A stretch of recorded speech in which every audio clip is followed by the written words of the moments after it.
Ciao, ciao, bonjour, bonjour la famille, bonjour et bienvenue sur Africa Contractor.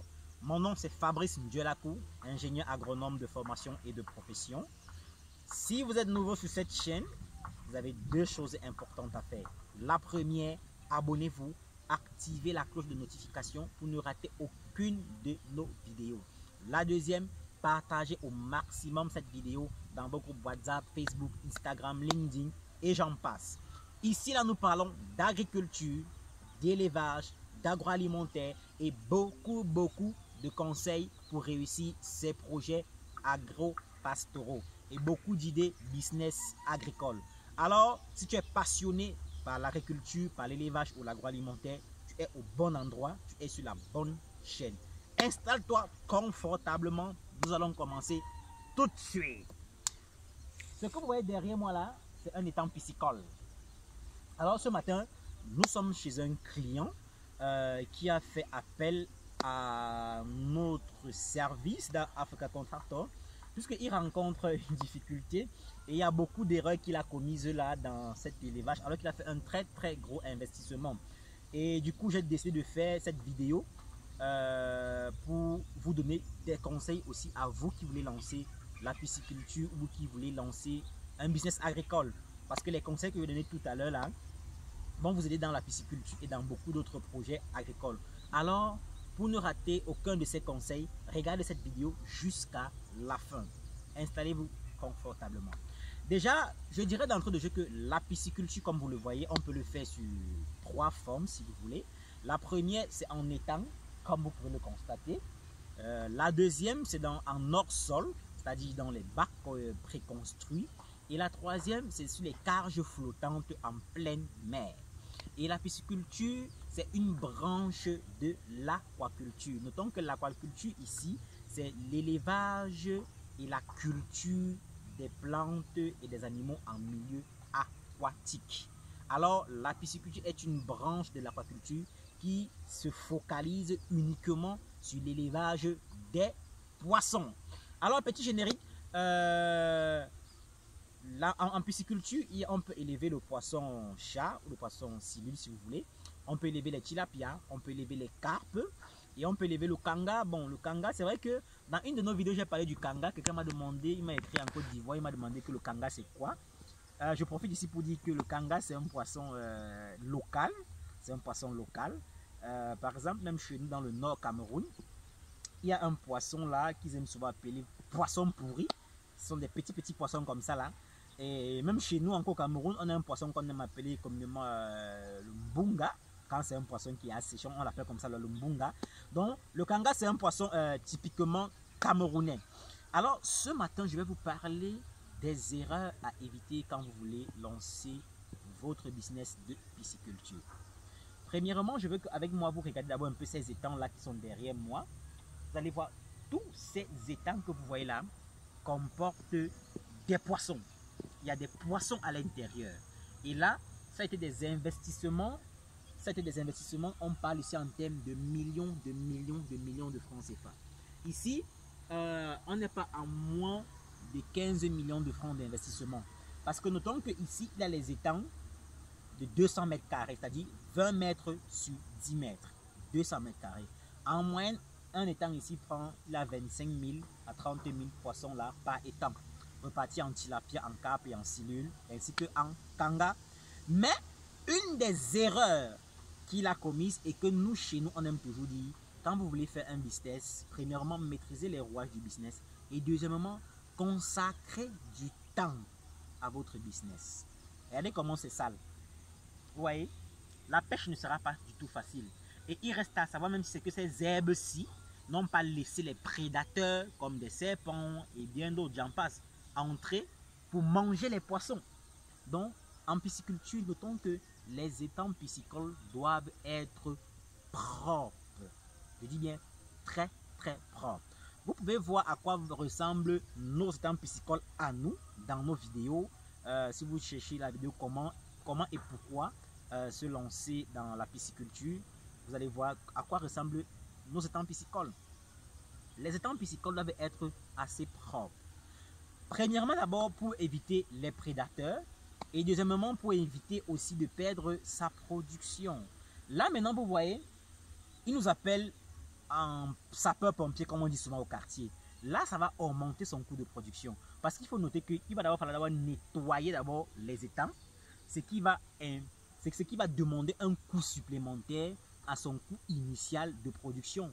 Ce qui va déjà augmenter le prix de revient du kilo de poisson. Il reste à savoir s'il va encore réellement gagner la marge de bénéfice qui a été prévue dès le départ. Donc vous voyez que déjà, ça c'est une erreur très très fatale qui va engendrer beaucoup d'autres conséquences. Vous voyez, la réduction du bénéfice, des dépenses supplémentaires, et ça fait pas très beau et ça n'encourage vraiment pas. Alors, moi je profite pour vous dire, si vous vous lancez dans l'agriculture, dans l'élevage, ça peut être des porcs, des poulets, des poissons, l'agriculture des piments, de la tomate, du palmier à huile, du cacao, de l'avocat, et j'en passe. Ayez du temps, même si ce n'est que le dimanche, ayez du temps pour vous rendre souvent en plantation. Et une autre erreur à ne pas commettre, parce que c'est l'erreur que lui a commise, je profite également pour donner ce conseil, une autre erreur à ne pas commettre, ne donnez jamais votre emploi de temps à vos employés. Est-ce qu'on se comprend? Ne dites jamais à vos employés quand vous viendrez au champ, aux heures dont vous viendrez au champ. C'est par mesure de précaution. Parce que déjà quand vous appelez pour dire je serai là samedi, je serai là dimanche entre telle heure et telle heure, ils font tout pour être au garde-vous. Ils font tout pour bien travailler. Et comme celui-ci c'est un de nos clients, qui est devenu notre client, lui il est à l'extérieur du pays. Et la personne, comme on peut dire son concierge à qui il a chargé de suivre les étangs, il travaille. Mais c'est vrai que les week-ends il ne travaille pas, mais il passe souvent du temps à appeler comment ça se porte. Non, ça se porte bien, envoie-moi les photos. Il est clair qu'on peut filmer si on l'envoie. Il sait que ça se porte bien, mais là on n'a pas filmé pour le lui montrer à quoi ça ressemble. Donc consacrez vraiment du temps à vos business et ne dites jamais à vos employés quand est-ce que vous viendrez au champ ou à la ferme. Des visites inopinées sont les meilleures pour contrôler son business. Les visites inopinées sont les meilleures pour savoir quelle est l'attitude, quel est le caractère réel de votre personnel que vous disposez. Les visites inopinées sont les meilleures pour déceler si vous avez recruté du bon personnel ou si vous disposez du bon personnel. Donc, voilà quelques deux erreurs comme ça que je cite qu'il faut éviter et j'en passe. Il y en a bien d'autres. Et n'oubliez pas aussi souvent aussi une autre chose, c'est quoi? Quand vous achetez, je vais dire comment, la matière première ou alors les alevins, je prends le cas des poissons, parce que là je suis déjà derrière ou devant un étang piscicole si vous voulez. Prenez la peine de faire le décompte de la marchandise quand elle arrive. Regardez un peu ceux qui font l'élevage des poulets, pondeuses ou poulets de chair. Quand les poulets arrivent, ils n'ouvrent pas le carton et versent directement au poulailler parce qu'il avait passé la commande de 5000 poulets. Là, lui a livré 5000 poulets. Ils prennent toujours la peine de recompter carton par carton. Même si c'est 10 000 poulets, ils prennent la peine de compter carton par carton. Oui, ça c'est important. Parce que, je le dis ici parce qu'il y a un étang ici que je suis arrivé quand on vidait. Et ils ont parlé du nombre de poissons qui est sorti à l'intérieur, contrairement au nombre qu'ils ont mis. Il est inadmissible que vous mettez peut-être 5000 poissons et vous venez pêcher par la suite 2000 poissons, même pas la moitié. Donc vous comprenez d'abord déjà que soit lors de la livraison, on vous a dupé parce que vous n'avez pas pris la peine d'aller faire le décompte de vos alevins avec le fournisseur. Et là, il se fait très tard, là c'est à 4 mois, 5 mois plus tard. Je ne crois pas que vous allez l'appeler pour lui dire que vous m'avez livré moins de poissons. Il va gommer ça comme ça. Non.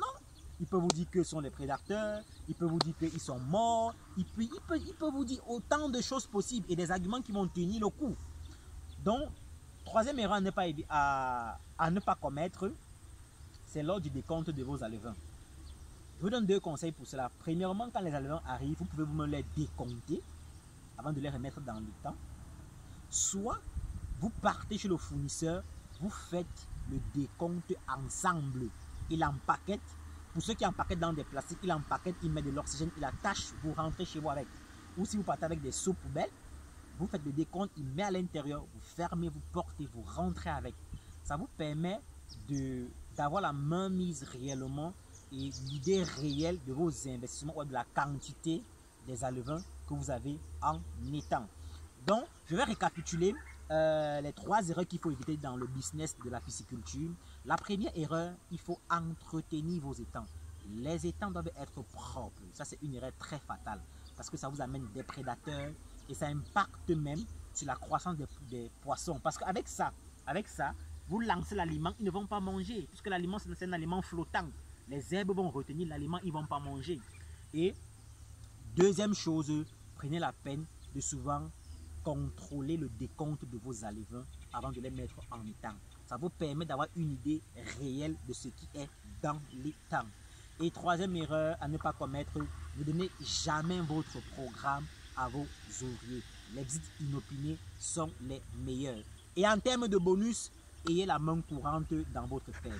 Vous décomptez les morts, vous décomptez ce qui est vendu, vous décomptez la quantité d'aliments, vous décomptez la quantité de médicaments. Ça vous permettra d'avoir une idée fixe et un prix, un coût de production réel de vos poissons pour pouvoir bien faire vos ventes et voir vos marges de bénéfices. Merci d'avoir regardé cette vidéo jusqu'à la fin. N'oubliez pas de partager, n'oubliez pas de vous abonner. Merci, ciao et à la prochaine.